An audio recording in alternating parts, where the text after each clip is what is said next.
હવે પ્રસ્તુત છે ગાંધીનગર જિલ્લાનું સમાચાર પત્ર, જેના લેખક છે દુર્ગેશ મહેતા. ગાંધીનગરમાં માર્ગ અને મકાન વિભાગ દ્વારા જૂના ભવનોના સ્થાને નવી અદ્યતન કચેરીઓ તૈયાર કરવામાં આવી રહી છે. જે મુજબ સચિવાલયની સાથે કર્મયોગી ભવનમાં વધુ એક બ્લોક 83 કરોડ રૂપિયાના ખર્ચે તૈયાર કરવામાં આવશે. કર્મયોગી ભવનમાં કુલ 4 બ્લોક તૈયાર કરાશે. ગાંધીનગર શહેર વિસ્તારમાં વસતા 60 વર્ષથી વધુ વયના વડીલોને ઘરે બેઠા આરોગ્યલક્ષી સેવાઓ પૂરી પાડવા માટે નવી અટલ વૃદ્ધ સહાય આરોગ્ય રથ અવસર યોજના શરૂ કરવા માટે રજીસ્ટ્રેશન શરૂ કરવામાં આવ્યું છે. ગુજરાત પોલીસના સ્ટેટ સાયબર ક્રાઇમ સેલ દ્વારા વર્ષ 2024માં સાયબર ગઠિયાઓએ છેતરપિંડી કરીને નિર્દોષ નાગરિકોના પડાવી પાડેલા 108 કરોડથી વધુ રૂપિયા રિકવર કર્યા છે.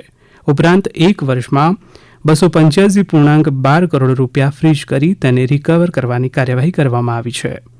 સ્ટેટ સાયબર ક્રાઇમ સેલના એસપી ધર્મેન્દ્ર શર્માએ જણાવ્યું કે લોક અદાલત મારફતે અરજદારોને તેમના નાણાં પરત અપાવવાના હેતુસર સ્ટેટ સાયબર ક્રાઇમ સેલ દ્વારા ગત 3જી થી 13મી ડિસેમ્બર દરમિયાન 10 દિવસની ખાસ ઝુંબેશ ચલાવવામાં આવી હતી.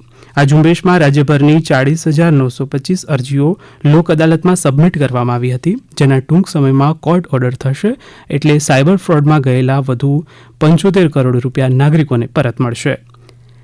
ગાંધીનગરની સમર્પણ સાયન્સ એન્ડ કોમર્સ કોલેજ અને પંડિત દીનદયાળ એનર્જી યુનિવર્સિટીના સંયુક્ત ઉપક્રમે 2 દિવસ માટે ઇનોવેશન ઇન ઇન્ટરફેસ કેમિસ્ટ્રી અને બાયોટેકનોલોજી વિષય પર પ્રથમ આંતરરાષ્ટ્રીય કોન્ફરન્સનો પ્રારંભ કરાવાયો હતો, જેમાં દેશ વિદેશના લગભગ 380 ઉપરાંત વૈજ્ઞાનિકો, શિક્ષણવિદો, અધ્યાપકો, સંશોધકો તેમજ વિદ્યાર્થીઓ ઉપસ્થિત રહ્યા હતા. ગાંધીનગરની ગુજરાત નેશનલ લો યુનિવર્સિટી ખાતે એરફોર્સના અધિકારીઓને સ્પેસ લોના કાયદાની તાલીમના પૂર્ણાહુતિ નિમિત્તે યોજાયેલા દીક્ષાંત કાર્યક્રમમાં પૂર્વ air vice marshal Rajiv Ranjan ઉપસ્થિત રહ્યા હતા. ભારતની અવકાશ યુદ્ધ અને સેટેલાઇટ ઇન્ટેલિજન્સ એસેટનું સંચાલન કરતી ભારતીય સશસ્ત્ર દળોની ત્રણેય પાંખોની સંકલિત એજન્સીએ આમાં ભાગ લીધો હતો. આ માટે ડિફેન્સ સ્પેસ એજન્સી અને ગુજરાત નેશનલ લો યુનિવર્સિટી વચ્ચે એમઓયુ કરવામાં આવ્યો હતો. ગાંધીનગરની કોર્ટમાં કેસના ભરાવા વચ્ચે લોક અદાલતનું આયોજન કરાયું હતું. સમગ્ર રાજ્યમાં એક સાથે લોક અદાલત યોજવામાં આવી હતી, ત્યારે ગાંધીનગરની કોર્ટમાં એક જ દિવસમાં 8,967 કેસોનો નિકાલ કરવામાં આવ્યો હતો. મોટર વાહન અકસ્માતના 73 કેસમાં 5.7 કરોડ રૂપિયા ચૂકવવાનો આદેશ કરવામાં આવ્યો હતો, જ્યારે મોટર વાહનના કુલ 772 કેસનું સમાધાન થયું હતું.